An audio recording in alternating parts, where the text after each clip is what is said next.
శ్రీమాత్రే నమ. జయ గురు దత్తాత్రేయ నమ. ఈ వీడియోలో మనం శుక్రగ్రహ సంచారం గురించి తెలుసుకునే ప్రయత్నంలో ప్రస్తుతం శుక్రుడు సింహరాశి యందు సంచరిస్తూ కేతుగ్రహంతో కలిసి ఆగస్టు 1వ తారీఖు వరకు సంచరించడం జరుగుతుంది. ఇక ప్రధానంగా మన టాపిక్లో ఆగస్టు 1వ తారీఖు నుంచి సెప్టెంబర్ 2వ తారీఖు మధ్యలో ఈ శుక్రగ్రహం కన్యా రాశి యందు సంచరించడం జరుగుతుంది. ఇప్పుడు ప్రధానంగా ఈ శుక్రగ్రహ స్థితిని బట్టి వారి వారి జన్మ జాతకాల్లో శుక్రుడి యొక్క బలాన్ని బట్టి ముఖ్యంగా వారి యొక్క వివాహ జీవితం, ఆర్థిక పరిస్థితి, కొన్ని వృత్తులలో అంటే సినిమా, టీవీ, మీడియా రంగానికి సంబంధించిన వృత్తుల్లో కానీ, అలాగే ఖరీదైనటువంటి వాహనాలు, రెస్టారెంట్లు, అలాగే ఈ గోల్డ్ షాపులు, ఖరీదైనటువంటి వస్త్రాలు, బట్టలు, ఏదైనా ఎంటర్టైన్మెంట్ సంబంధించింది, విలాసవంతమైనటువంటి సంబంధించిన వాటి వ్యాపారం చేస్తున్న వారికి కూడా శుక్రగ్రహం వారి జాతకంలో తప్పనిసరిగా బలంగా ఉండాలి.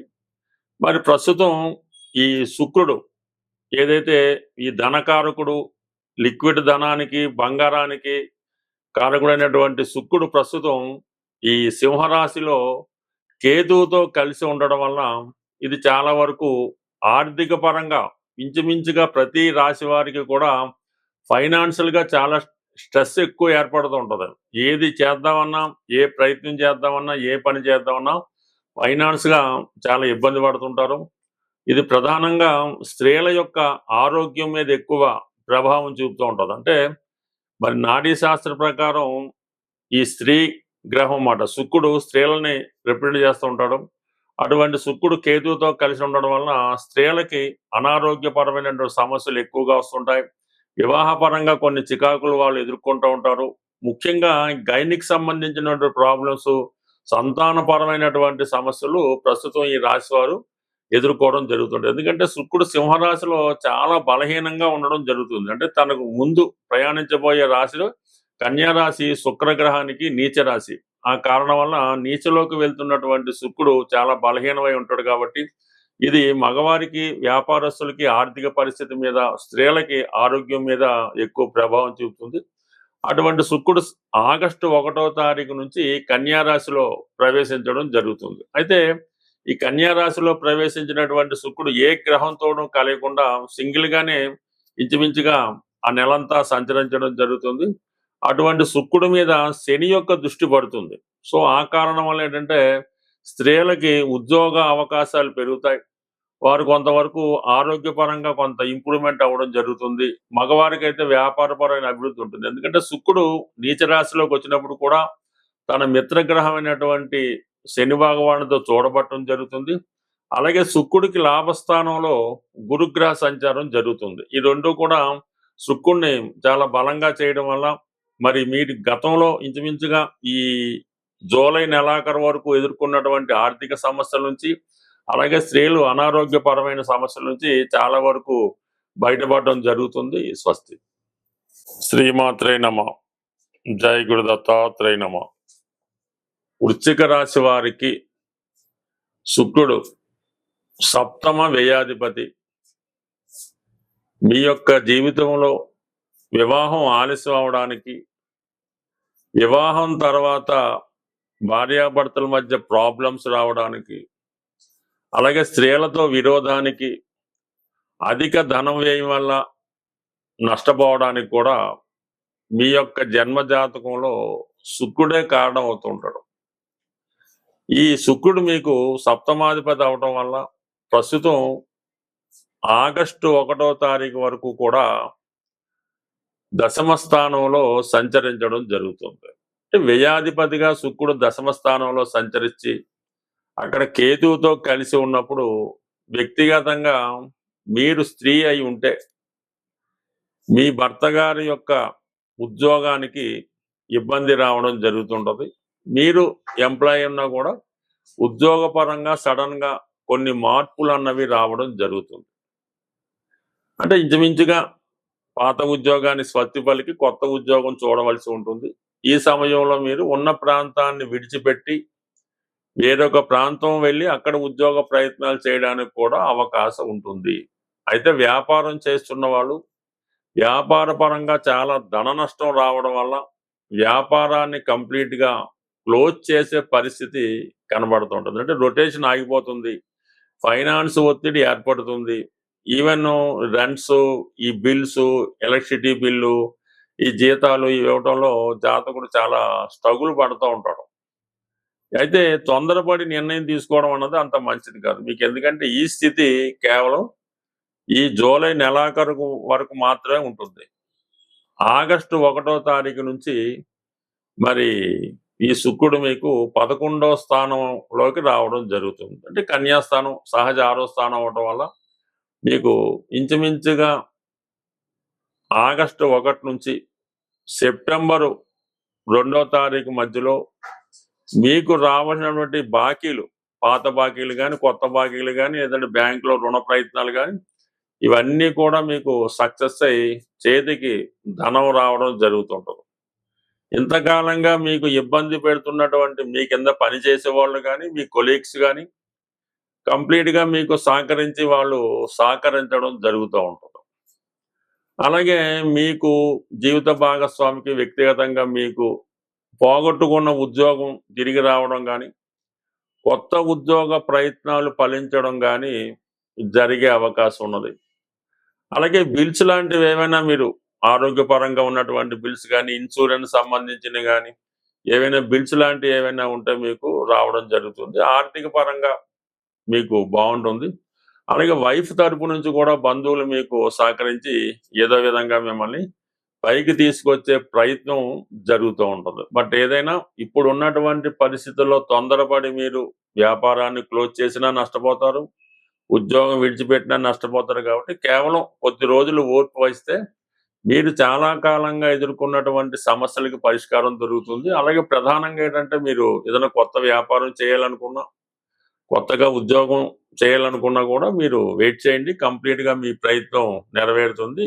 వ్యాపారస్తులు మాత్రం ఆర్థిక పరంగా మీకు కొత్త రుణ ప్రయత్నాలు చాలా వరకు ఫలిస్తూ ఉంటాయి. అయితే గతంలో చెప్పినట్టండి ప్రస్తుతం ఈ శుక్రుడి పైన పంచమ స్థానంలో ఉన్నటువంటి శని భగవానుడి దృష్టి కూడా పడుతుంది. అలాగే 11వ స్థానంలో ధన పంచమాధిపతి యొక్క గురువు కూడా శుక్రుడికి బాగా సహకరించడం జరుగుతుంటుంది. బట్ ఈ సమయంలో మీకు ఒక స్త్రీ పరిచయం ద్వారా మీ సమస్యలు పరిహారం అవుతాయి. అది ఒక ప్రభుత్వ ఉద్యోగిని కావచ్చు, ఒక రాజకీయ నాయకురాలు అవ్వచ్చు, లేదంటే మీకు మీ తల్లిదండ్రుల బంధువుల్లో ఉన్నటువంటి ఒక స్త్రీ మీకు సహకరించే అవకాశం ఉంది. విశ్వాసంతో ఆవిడని మీరు నమ్మడం వల్ల మీకు మంచి మార్గం అనేది మీ జీవితంలో రావడం జరుగుతూ ఉంటుంది. బట్ ఏదైనా ఈ రాశి వారికి ఈ సమయంలో భార్యతో అనారోగ్యం సమస్యల వల్ల భార్యతో ఎడబాటు రావచ్చు, వేరొక స్త్రీ పరిచయం అవడం వల్ల కూడా కొన్ని సమస్యలు రావచ్చు. కాబట్టి స్త్రీల విషయంలో మాత్రం చాలా జాగ్రత్తగా ఉండవలసిందే ఈ జాతకులు. ఆర్థిక పరంగా మీ సమస్యలు పరిష్కారైనప్పుడు కూడా వ్యక్తిగత సమస్యలు కొంత ఇబ్బంది పెట్టడం జరుగుతుంది. ఈ విషయంలో మీరు ఎంత కేర్ తీసుకుంటే అంత మంచి పరిస్థితులు మీకు ఎదురవుతూ ఉంటాయి. స్వస్తి. పరిహారాలు మనం ప్రతి గ్రహానికి కూడా తగు విధమైనటువంటి పరిహారం అన్నది శాస్త్రంలో చెప్పబడడం జరిగింది. ఏదైనా ఒక రాశి వారికి అనుకూలమైనటువంటి గ్రహాలు అంటే కొందరికి మిత్రులు అవుతుంటారు, కొందరికి శత్రులు అవుతుంటారు. శత్రుగ్రహాలకి ఎప్పుడూ కూడా మనం ఈ డొనేషన్ ద్వారా అంటే దానం ద్వారా దాన్ని రెక్టిఫై చేసుకోవచ్చు. ప్రధానంగా ఈ శుక్రుడు జాతకంలో బలహీనంగా ఉంటే చాలా ఇబ్బందులు పెడుతూ ఉంటాడు. స్త్రీల వల్ల, రోగాల వల్ల ఆర్థిక పరంగా ఇబ్బంది ఉంటుంది. శుక్రుడిని ప్రసన్నం చేసుకోవాలంటే ప్రధానంగా శుక్రవారం రోజు నియమంగా ఉండవలసి ఉంటుంది. అంటే చక్కగా తలస్నానం చేసి శుభ్రమైన వస్త్రాలు ధరించి ఆ రోజు ఏ విధంగా కూడా ధనాన్ని ఖర్చు పెట్టకూడదు. అంటే మన ఇంటి నుంచి ధనం బయటికి వెళ్ళకూడదు, బంగారాన్ని బయటికి పంపకూడదు. అలాగే స్త్రీలు ఎవరైనా ఉంటే వాళ్ళు పుట్టింటికి పంపడం కానీ, అత్తోరింటికి అంటే మొత్తం మీద మన స్త్రీలు అంటే మన కుటుంబ సభ్యుల్ని ఇతరుల ఇళ్ళకి అది పంపించడం శుక్రవారం చేయకూడదు. అంటే అది పని మీద అవ్వచ్చు, చుట్టాల నుంచి కావచ్చు. ఈ విధంగా ధనాన్ని బయటికి పంపకుండా జాగ్రత్త పడవలసి ఉంటుంది. శుక్రవారం రోజు అమ్మవారి ఆలయంలో, లక్ష్మీ అమ్మవారి ఆలయంలో తామర పువ్వులు అంటారు, అంటే కలవ పువ్వులు అని కూడా అంటారు. వాటితో ఒక హారంగా తయారు చేసి అమ్మవారికి పెద్ద విగ్రహం అయితే ఈ కలవ పువ్వులతో అర్పించడం. వీలైతే ఆ రోజు అంటే లక్ష్మీ గణపతి హోమం చేసుకుంటూ అందులో ఈ కలవ పువ్వుల్ని ఉపయోగించి హోమం చేయడం వల్ల, అంటే ప్రతి శుక్రవారం ఈ విధంగా అక్కర్లేదు. మీకు శుక్రదశ జరుగుతున్నా, శుక్రుడు బలహీనంగా ఉన్నా, వివాహం ఆలస్యం అవుతున్నా, స్త్రీలతో విరోధం అవుతున్నా, అక్క చెల్లెలతో విభేదాలు ఉన్నా కూడా ఏదో ఒక రోజు, అంటే మీకు తారాబలం చూసుకొని ఒక మంచి రోజు మీకు అనుకూలంగా ఏదో సాధంతారో క్షేమతారో రోజు ఈ లక్ష్మీ గణపతి హోమం చేసుకోవలసి ఉంటుంది. దొరికితే 108 తామర పూలు లేదా కలవ పూలు, లేని పక్షంలో తామర గింజలు, ఇప్పుడు అవి అన్ని పూజా స్టోర్లో తామర గింజలు దొరుకుతున్నాయి. 108 తామర గింజలు హోమంలో సమర్పించడం, ఇది చేయడం వల్ల అనుకూలత ఏర్పడుతుంది.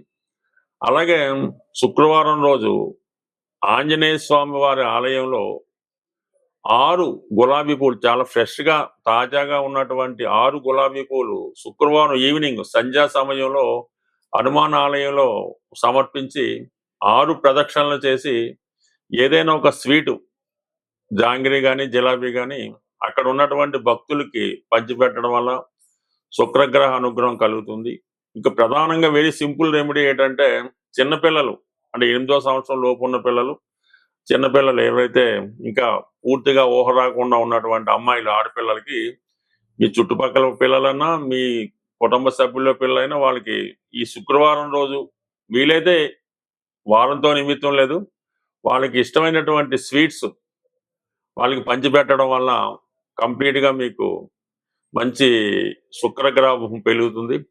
అలాగే ఏదన్నా పెళ్ళిళ్ళు జరుగుతున్నప్పుడు, అమ్మాయిలకు కానీ అబ్బాయిలు కానీ పెళ్లి జరుగుతున్నప్పుడు ఆ పెళ్లిలో ఈ పెరుగు ఒక 5 లీటర్లో 6 లీటర్లో పెరుగు డొనేట్ చేయడం వల్ల కానీ, లేదంటే ఏదన్నా బీదవారు ఎవరన్నా ఉంటే వాళ్ళ పెళ్లి జరుగుతున్నప్పుడు ఆ అమ్మాయికి ఒక పట్టు చీర, ఈ మాంగళ్యం, ఇటువంటి సౌభాగ్య వస్తువులు, ఈ పెళ్లికి ఉపయోగించే వస్తువులు డొనేట్ చేయడం వల్ల మీకు ఇటువంటి శుక్రుడు యొక్క దోష పరిహారం అవుతుంది.